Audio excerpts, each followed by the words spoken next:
Greetings, Nick with Sweetwater here, and today I've got the profound privilege and pleasure of being joined by my dear old friend, Mr. Rex Brown. Nick, always a pleasure.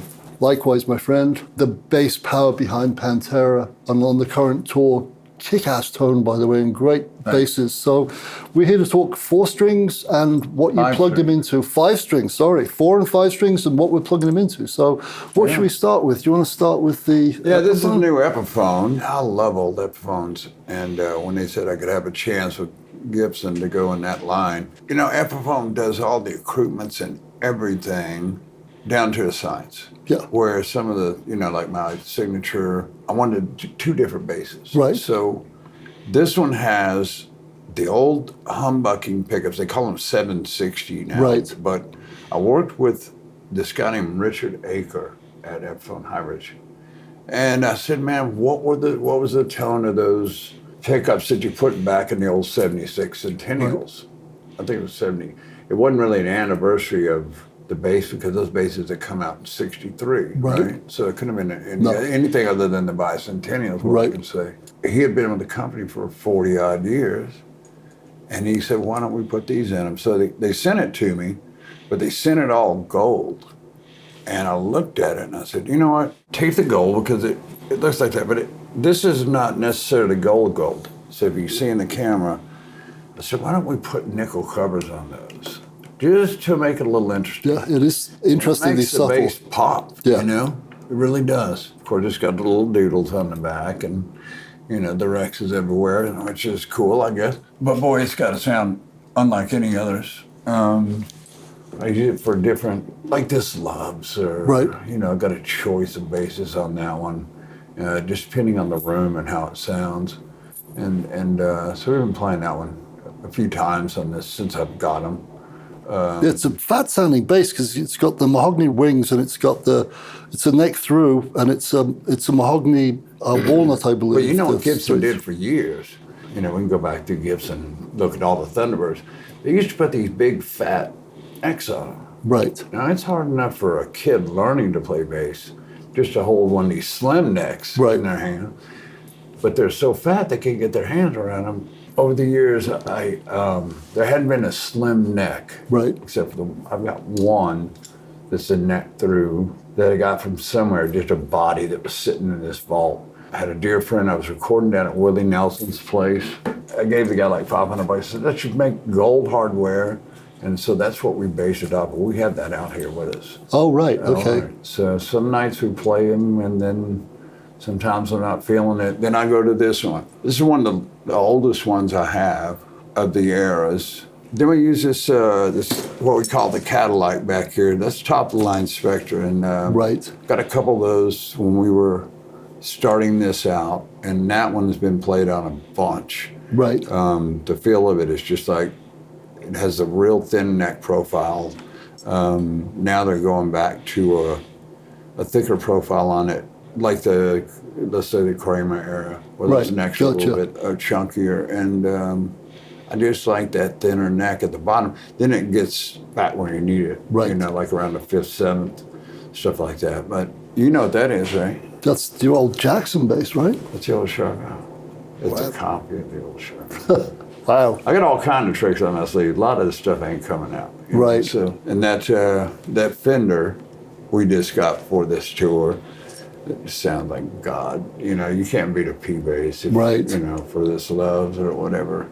I just like having it around because it's so much fun to play. And each of them has its own unique character tonally and playability. Every guitar that you're going to put up on stage is going to sound different. You know, a lot of it has to do with the pickups that we're putting in. All these are matched. Right. Except for this one.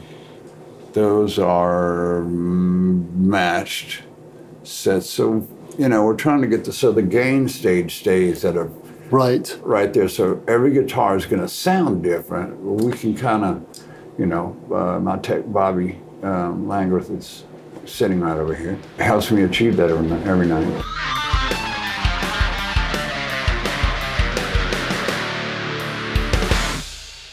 I'm here with Bobby Landgraf, a.k.a. Bobby Rock. That's right. Rex Brown's guitar tech, well, I should say bass tech. Yes. And we've just gone through the rig, but people are sound checking. It's really noisy out there, so we've come in here to talk about Rex's all-important signal path that Yes. you control. So take it away, my Take it away. Okay. Thank you, Nick. Rex has always played Ampeg SVT Pro 4s. So that's the main everything of his tone. We've done a lot of pedal experimenting over the last 2 years, but we're on the Origin Super Vintage bass rig pedal right now. And it's that and the compressor. It's called a Cali 76 stacked compressor. Now between those two pedals and then to the Ampeg, other than that, it's in his hands. And Really? So it's really is that simple? That so simple. The Ampegs, Yes. those two pedals. Yes. And then the hands and of course, The mounting hands, the tape, his hockey tape. Yeah. And then he's got the Mesa Boogie 810s on stage. Right. And there's 5 on stage. He's playing through 4. Zakk's got 5 and he's got 5. Got to look cool. Yeah, got to look good. More is better, right? More is more. And how would you describe Rex's bass tone? Unlike anything else, really. I mean, it's always had that chime and that, I try and call it like a loud piano note, like on a piano. Well put, because it has that definition, that clarity, like you said. Yes, if you got it in a piano with a pick, it just went thud, thud, that's really what we shoot for with his tone, but he likes that little dirt on it. Right. And this pedal so far has gotten him where he says he feels like he's back in the 90s, playing that tone again, which was simple back then. It was the Ampeg amp really and his pick, And just aggressive. But playing. nowadays there's so much gear. So between YouTube and everything else that he wants to try, we try so many things. We have a blast doing it. But when we got to this Origin stuff at the last rehearsal for this, elated. He's really happy with it. Me too, because pretty proud of walking up there with that fat tone, like, oh yeah. Oh no, I was watching the sound check when they were doing Floods, and you could tell he's digging that sound. Yeah. Because it's a visceral thing. When the sound is right, it's visceral. It sure is. It's not just low end, it moves you in a certain direction. It does move, and the picking's all there because of that piano thing I'm talking about. So there's no note is lost. Yeah. And you get that attack as well, which is really a big part of his sound. Yes, and that Cali 76 not only compresses the picking, but it's a stacked compressor, so it also has an output compression where you can pick the note and then it'll just stay. Right. You can hit a note and just stay. It's so good. It's so much fun to play on that rig, sound checking and everything. Like you said, that's one of the beauties of being alive today, but one of the dangers is it's almost decision paralysis because there's so much stuff out there. Oh my God. He'll send me YouTube videos all the time. And you're like, check this out. I'm like, is okay. Is this the one? Yeah. Is this the one? And he'll get all this stuff and then he'll bring it to rehearsal. Right. Or he'll bring it to a gig.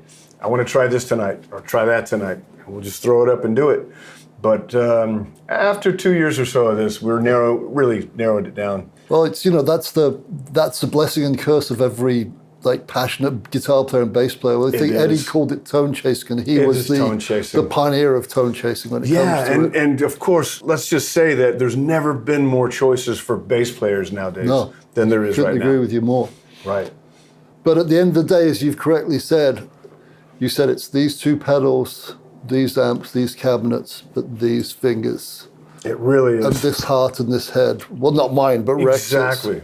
Now, I can play Pantera songs all day long and do sound checks, but when Rex gets up there, there's a thing. Yeah, because you were actually playing at sound check, and it sounded really good, but then Rex gets up and it sounds like Rex. Yeah. And that's the beauty of a great rig, is that 8 people can play it and they'll all sound different because the rig allows them to be them. There you go. I totally agree with that. And this is Rex's rig, so it allows Rex to be Rex the way he wants it to be. The way he wants it.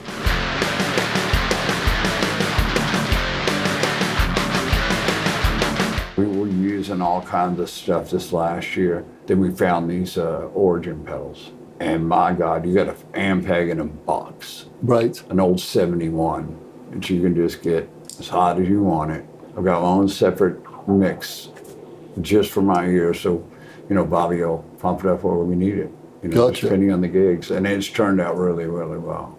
I've been down, we've been working on this rig for the whole tour, basically, just coming down and trying to get the sound as good as we can. But you got to let these things open up, man, and let them breathe. There's quite a difference. The last show, man, I had a creepy, a cold, something came by me. It felt like there was a cold feeling. And I've gotten this a couple of times before when we were down recording with Charlie. Me and Charlie just went down and put up 80 to 100 hours of tape before Zakk. Zakk was still on the road.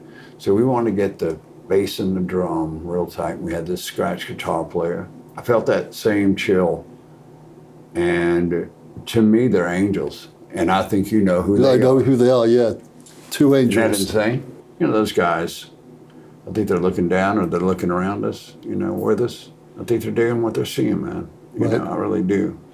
And that's the only kind of way I can look at it and get this as close as we can with Charlie and Zakk. And God, it's getting really, really good. And there's so much more potential to get even tighter. Yeah, so I watched the sound check and you guys did Floods, and I haven't seen you play that before. That was we never. That I think was we played like 4 or 5 times. Right. You know, so, sounded amazing. You know, when we did that at sound check, we had rehearsed it several times down at Philip's place. He's got a real nice studio down there, and brought the whole crew in, or the backline crew, and monitors and all that stuff. And that was one of Dom's favorite songs, man. You remember? Yeah. I mean, he had that outro forever. Yeah. We could never get that on tape the way we wanted it. Funniest thing about that song is the outro, he played it on a 4-track that he always had with him at the mastering joint through a little pedal they had. He called me to see if I could get him a Les Paul and that pedal sent up to Sterling Sound. Right. And what was weird for me I was... forgot it was a Les Paul. I thought he yeah, was... I was working on the cover story for Guitar World for the album, and the phone goes like 4:30. I'm thinking, what idiot's calling me at 4:30? So I just let it go to the machine, and the voice on the machine was the voice on the cassette player. It was Dime. He's going, Hitch, pick up the phone. I need your help. I need a Les Paul and a G3. This 40 AM or This PM? is AM. I was pulling an all-nighter, and I said, hey man. I said, let me call, when it comes to a human time, like 7 o'clock, I'll call my friend Steve Pisani. Can you get a car to 48th Street? He told me the string gauges, the tuning, the pedal. Steve set it up, and like it went to a 4-track. Yeah, I forgot it was a Les Paul. Yeah. Talking of pickups, by the way, I love the fact that the Gibson version of your signature series has the Rexbuckers in them. What's the story behind those? Because they're active, aren't they? But you can push them to passive. Jim Nicole and I, do you know Jim's history with Eddie? Yeah. We were looking at pickups. Well, what were we going to put in here? And they had several different pickups. They had the ones with the pole pieces on every, like the double stack pole pieces. We tweaked those out to the frequency thing, and they're about as close as we could get it. But I wanted to have it so you could have it active and passive. Right. So you could have the best of both worlds. Just getting your own Gibson Thunderbird signature, that's the coolest part. And Cesar is a very close personal friend, and he lets me play these Spectors because that's what they call for. Right. I've been playing the Spector since 92, 93 when we first started Far Beyond. So Rachel Boland let me borrow a bunch of his, and the history goes on. Yeah. I talked to Rachel last week. I got to ask you about, talking about all things considered, the tape on your fingers. I know the story, but it's a great one, and I'm sure a lot of people don't know it. My dog in 1992, and I'll go ahead and bear to the world what it is. If you can see, there's a nerve right there. Right. You see that? Yep. You see the white? Yep. None of that. When you hit a fret with that all night long, or one of these falls off, like literally, it's painful. Right. So it's an injury. So I tried everything from Band-Aids, and we were just fixing to go on the Skid Row tour. I was trying everything, and we went into these arenas that had the hockey teams playing in them, and I saw this tape sitting in the corner. And there's all this wild yellow, white, black, every color in the spectrum. Hockey tapes that they put into their sticks to get a little more finesse with it. Found those dudes. Now at the end of the night with my slurs, I'll go through almost a layer of this thick tape. So how many layers are you putting on? Two or three? 2 layers on now these days, because just 2 work. I don't want it. You got to feel the string on there. Right. And it's all because of a dog bite, huh? But his name was Slick, and he used to run by the apartments, and he'd get, in the morning, and Phil would have his door open, and we all lived the loft. You remember where the loft was? Right next to this Pantera sound. Right. So Slick, he was over there partying with Phil one night. After that night, he would just walk by the Phillips door and go, "Bah!" He'd just run on past every morning. Just the time we were recording, Right. the big one, which is Vulgar. Yeah, man, it does bring back a lot of memories. There's a lot of memories in this band that are hard to put down, And losing the brothers, I just never in a million years thought that something like that would happen. Here we are 22 years later, and, to see these new fans' faces, you got one kid sitting there, or man, woman, or child crying, and you have this other guy just going, "You did it right." It's just amazing. I don't look at the enormity anymore. Yeah. I look at the pockets of people, who's jamming and what they're seeing. I went to 5 shows last year, and the energy, the vibe is palpable. And it's a positive energy. Oh. And everyone's happy that you're doing what you're doing. It's just And I'm delighted. I think you're correct that there are 2 guys up in God's Tavern, as Zakk would call it, beaming. Because you're paying tribute to your dear friends and your bandmates, and like you said, letting a whole new generation of people hear that music where it's supposed to be heard. This is a rock concert. This is where you let your aggression go. Yeah. Phil had it last night. He was like, "I want to hear you just scream. Like, just let it go." Because it's a great feeling to just let it out. Well, I, for one, am delighted you're doing it, my friend. And thanks for taking the time and talking to us. Appreciate it. Appreciate you taking the time. And there you have it, Mr. Rex Brown, a gentle scholar, and what a great bass player. I'm out. See ya.